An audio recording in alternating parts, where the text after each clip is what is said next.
और मेरे साथ स्क्रीन पर आप जो देख रहे हैं ये वो आंकड़े हैं जिन पर लगातार आज पूरे दिन भर लोगों की नजर बनी रही। लोकसभा चुनाव के नतीजे और फाइनल रुझान आ चुके हैं। एनडीए को 293 सीटें मिल रही हैं, जबकि बीजेपी को अकेले 240 सीटें मिल रही हैं। वहीं इंडी गठबंधन की बात करें तो गठबंधन ने 232 सीट पर या तो जीत दर्ज की या फिर आगे चल रहे हैं। इंडी गठबंधन में सबसे ज्यादा तारीफ अखिलेश यादव की हो रही है, जिन्होंने उत्तर प्रदेश में समाजवादी पार्टी को 38 सीट पर जीत दिलाई और बीजेपी से हारने वाले लोगों में सबसे बड़ा जो नाम है, चेहरा है, वो स्मृति ईरानी बनी, जिन्हें अमेठी में कांग्रेस नेता किशोरी लाल शर्मा ने 1,67,000 वोट से हरा दिया। बीजेपी भले ही अपने दम पर बहुमत हासिल नहीं कर सकी और इस बार सरकार एनडीए की होगी, लेकिन बीजेपी ने एनडीए को बहुमत देने पर जनता को धन्यवाद किया है। खुद प्रधानमंत्री नरेंद्र मोदी बीजेपी ऑफिस पहुंचे और कार्यकर्ताओं के साथ जनता को धन्यवाद दिया। एनडीए की जीत पर प्रधानमंत्री मोदी ने कहा कि यह देश में पहला मौका है जब देश ने किसी गठबंधन को लगातार तीसरी बार बहुमत दिया है। दिन एनडीए की लगातार तीसरी बार सरकार बननी तय है।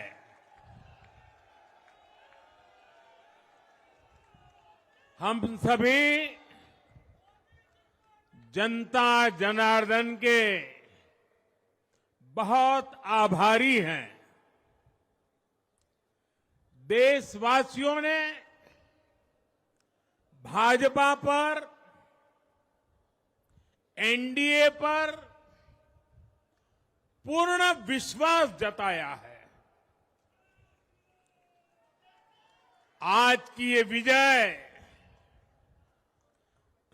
दुनिया के सबसे बड़े लोकतंत्र की जीत है।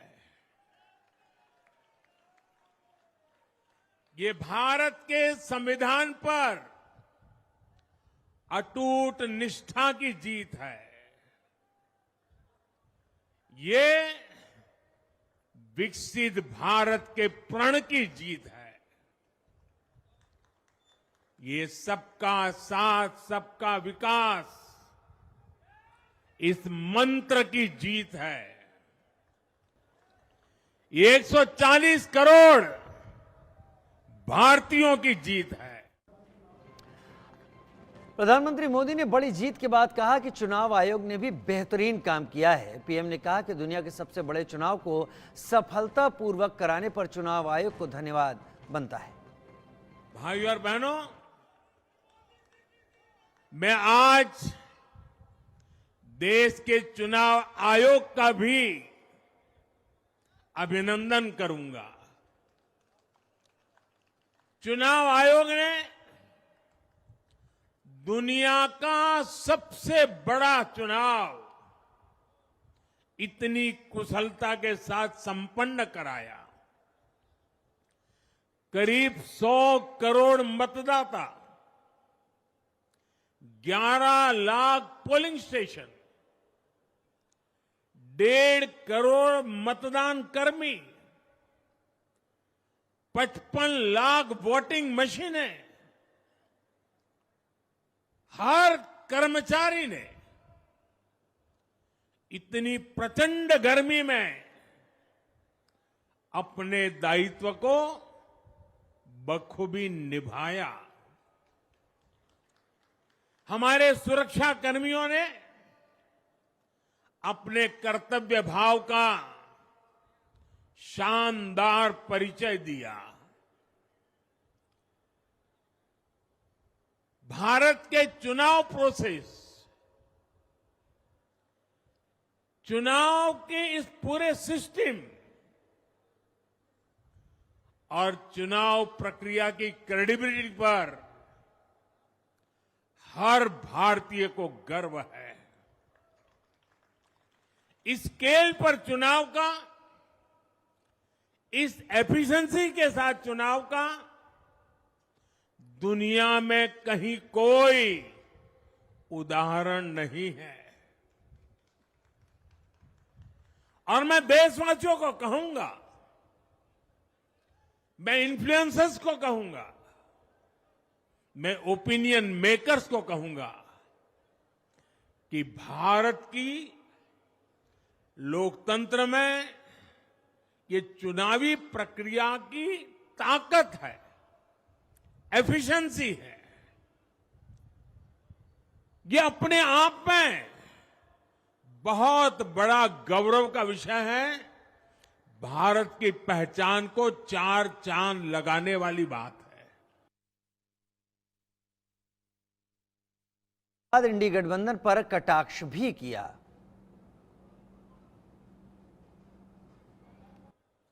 भारत में जितने लोगों ने मतदान किया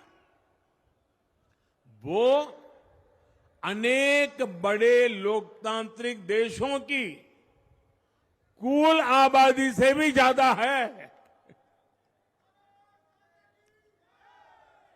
जम्मू कश्मीर के मतदाताओं ने इस चुनाव में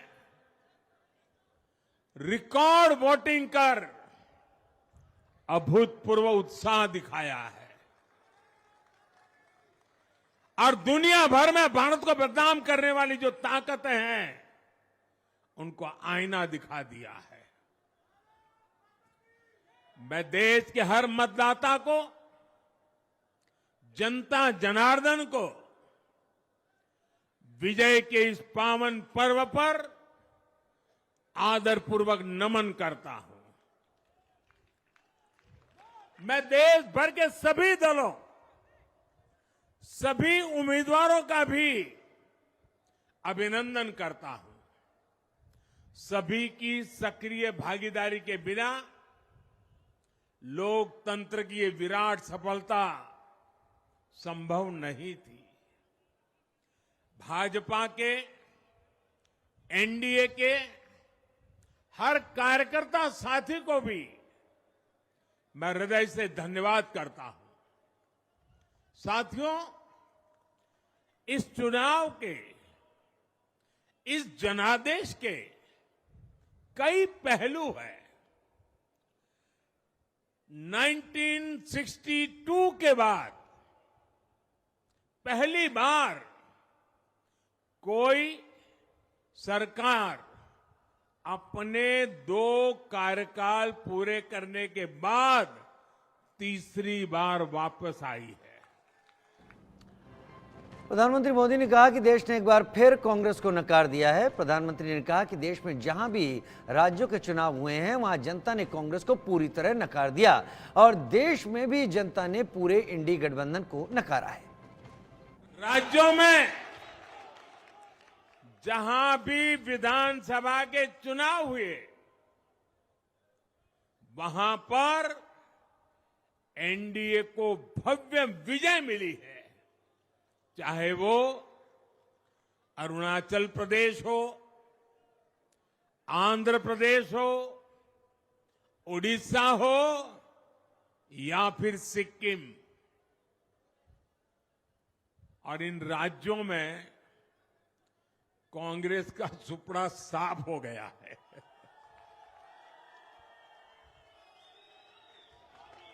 मेरे पास डिटेल तो नहीं है, लेकिन शायद उनको जमानत बचाना भी मुश्किल हो गया होगा।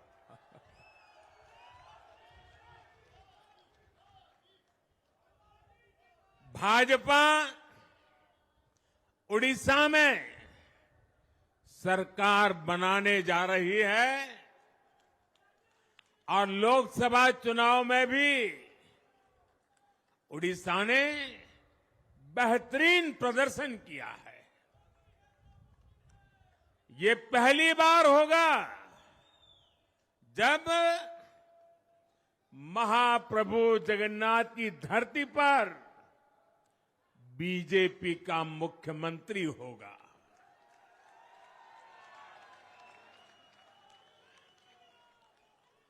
बीजेपी ने केरला में भी सीट जीती है।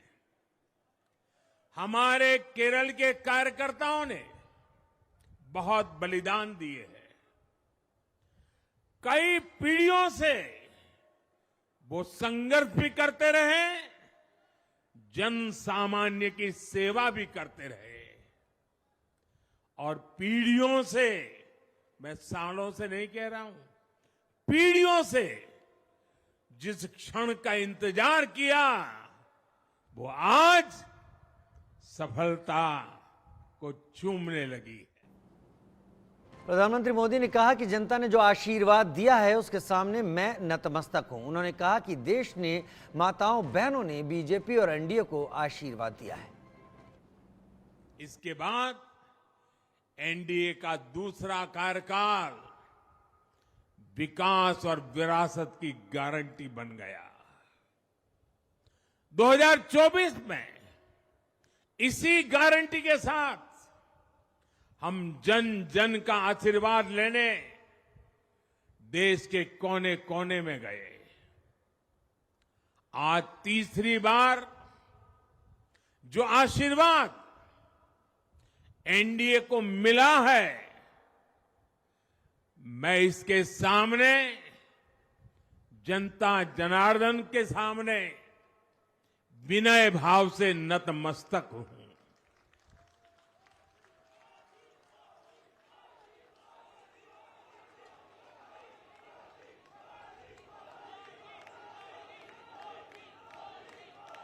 साथियों, आज का यह पल निजी तौर पर मेरे लिए भी भावुक करने वाला पल है। मेरी मां के जाने के बाद ये मेरा पहला चुनाव था, लेकिन सच मानिए, देश की कोटि कोटि माताओं बहनों बेटियों ने मां की कमी मुझे खलने नहीं दी। मैं पूरे देश में जहां जहां भी गया, माताओं बहनों बेटियों ने अभूतपूर्व स्नेह और आशीर्वाद दिया। और यह आंकड़ों में नहीं दिख सकता है। देश के इतिहास में महिलाओं द्वारा वोटिंग के सारे रिकॉर्ड टूट गए। इस प्यार, इस अपनेपन को मैं शब्दों में बयान नहीं कर सकता। ये मेरे भावों में है, ये मेरे मन मस्तिष्क के कोने कोने में रचा बसा है।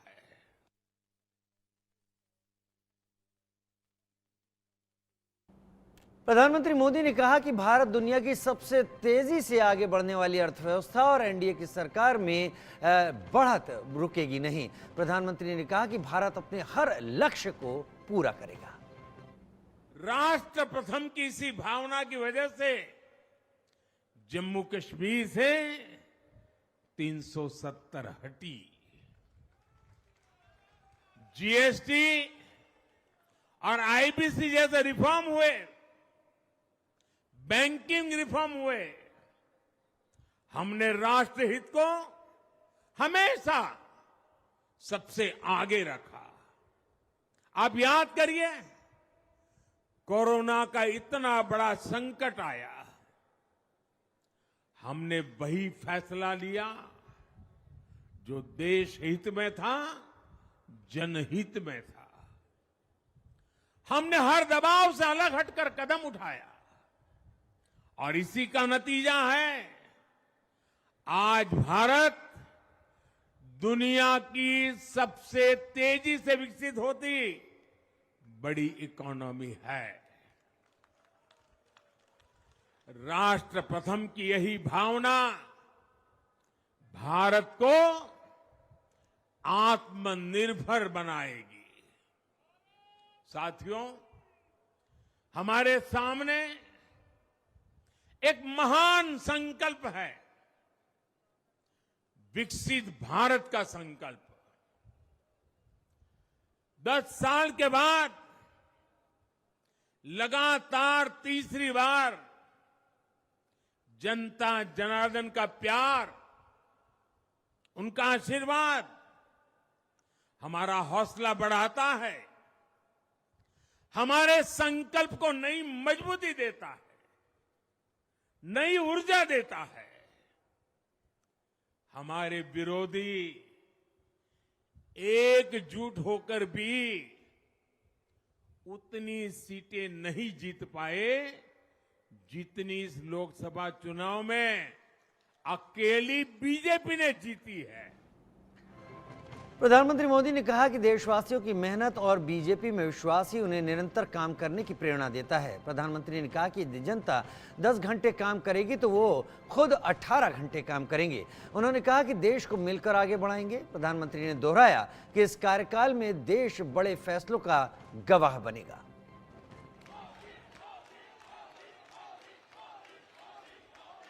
मैं देश के कोने कोने में उपस्थित बीजेपी के कार्यकर्ताओं को कहूंगा, देशवासियों को कहूंगा, आपकी मेहनत इतनी गर्मी में आपका बहाया पसीना ये मोदी को निरंतर काम करने की प्रेरणा देता है।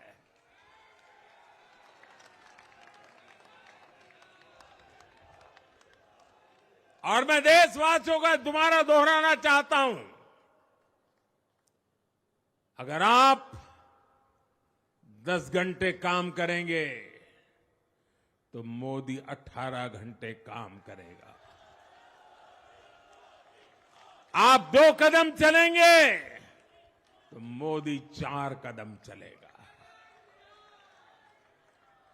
हम भारतीय मिलकर चलेंगे, देश को आगे बढ़ाएंगे। तीसरे कार्यकाल में देश बड़े फैसलों का एक नया अध्याय लिखेगा और ये मोदी की गारंटी है।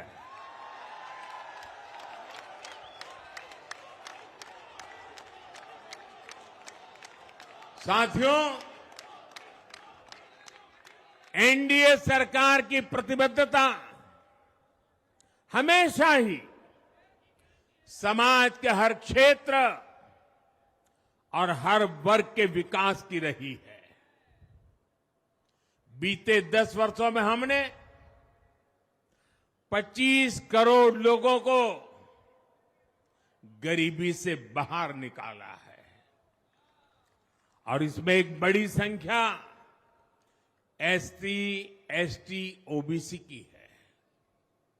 हम तब तक नहीं रुकेंगे जब तक गरीबी देश के अतीत का हिस्सा न हो जाए।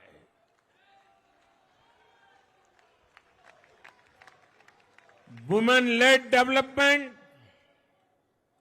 हमारी सरकार के गवर्नेंस मॉडल के केंद्र में रहा है। स्पोर्ट्स से स्पेस और एंटरप्रेन्योरशिप तक हम हर क्षेत्र में माताओं, बहनों, बेटियों को नए अवसर देने के लिए काम करेंगे। तो अब इस वक्त की बड़ी खबर का रुख कर लेते हैं। चुनाव नतीजों के बाद कल नेशनल डेमोक्रेटिक अलायंस एनडीए की बैठक होने वाली है। एनडीए के सहयोगी दल बैठक में शामिल होंगे। मोदी कैबिनेट की भी कल बैठक होने वाली है। सूत्रों के हवाले से खबर यह है कि नीतीश कुमार कल दिल्ली पहुंच रहे हैं। एनडीए की बैठक में शामिल होंगे नीतीश कुमार। बड़ी खबर, मोदी कैबिनेट की कल बैठक होने वाली है। साथ ही एनडीए की भी कल बैठक होने वाली है। चुनाव परिणामों के बाद एनडीए की बैठक होगी। कई एक बातें उसमें तय होंगी क्योंकि बहुमत एनडीए के पास है। इस वक्त सरकार बनाने का दावा भी एनडीए ही आगे चलकर पेश करेगी, लेकिन उससे पहले एनडीए और उसके घटक दलों की बैठक होने वाली है।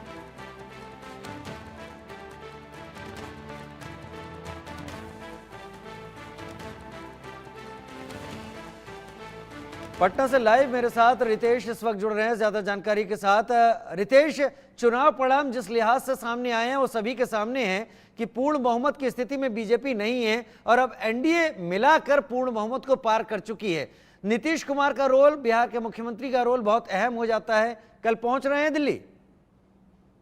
बिल्कुल, ना सिर्फ मुख्यमंत्री नीतीश कुमार कल दिल्ली पहुंच रहे हैं, बल्कि जीतन राम मांझी भी पहुंच रहे हैं, चिराग पासवान भी पहुंच रहे हैं। इसके अलावा जो जानकारी हमें मिल रही है, उपेंद्र कुशवाहा भले ही चुनाव हार गए हैं, लेकिन वो दिल्ली पहुंच रहे हैं और आगे की रणनीति जाहिर सी बात है कि प्रधानमंत्री मोदी के नेतृत्व में बनने वाली है। और देखिए, इंडिया न्यूज ही वो पहला चैनल है, तमाम जो चैनल्स हैं, तमाम जो लोग हैं, वो दावा कर रहे थे कि नीतीश कुमार जो हैं वो इस बार उनका प्रदर्शन अच्छा नहीं रहेगा। लेकिन हमने बड़ी ही बेबाकी से कहा था कि ऐसा नहीं है, नीतीश कुमार इस बार बिहार की राजनीति में काफी प्रासंगिक होने वाले हैं।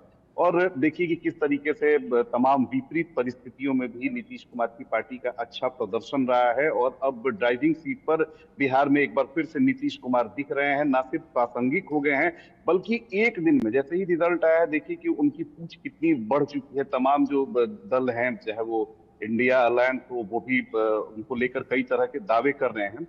तो जो सोर्सेज हैं, उनका कहना है कि नीतीश कुमार की बहुत बड़ी भूमिका होने वाली है इस बार जो ये एनडीए की सरकार बन रही है, नरेंद्र मोदी के नेतृत्व में जो तीसरी बार सरकार बन रही है, उसमें मुख्यमंत्री नीतीश कुमार की काफी अहम भूमिका होने वाली है।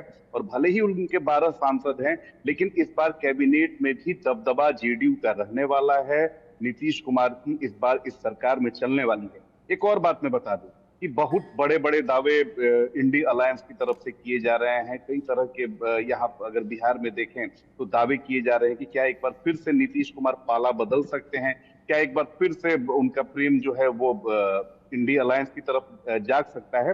तो जो नीतीश कुमार को जो लोग बहुत बेहतर तरीके से जानते हैं, या जो लोग 24 घंटे उनके साथ रहते हैं, नाम तो उनका लेना उचित नहीं है, उन लोगों से भी हमारी लगातार बात हो रही है और उनका साफ तौर पर दावा है कि नीतीश कुमार अब कोई ऐसा फैसला लेने वाले नहीं है। लेकिन हाँ, अब बिहार में जिस तरह से बीजेपी ने 2020 में नीतीश कुमार को हाशिए पर करने की कोशिश की थी, कई जो सहयोगी थे उन्होंने जो कोशिश की थी, अब वो करना शायद नामुमकिन सा प्रतीत हो रहा है। और ये जो कयास बहुत सारे लगाए जा रहे थे कि 2024 के लोकसभा चुनाव परिणाम के बाद बीजेपी में माफ कीजिएगा, बिहार में हो सकता है कि कुछ नई राजनीतिक समीकरण बने, अब ऐसे सारे कयासों पर अब कहीं ना कहीं विराम लग चुका है।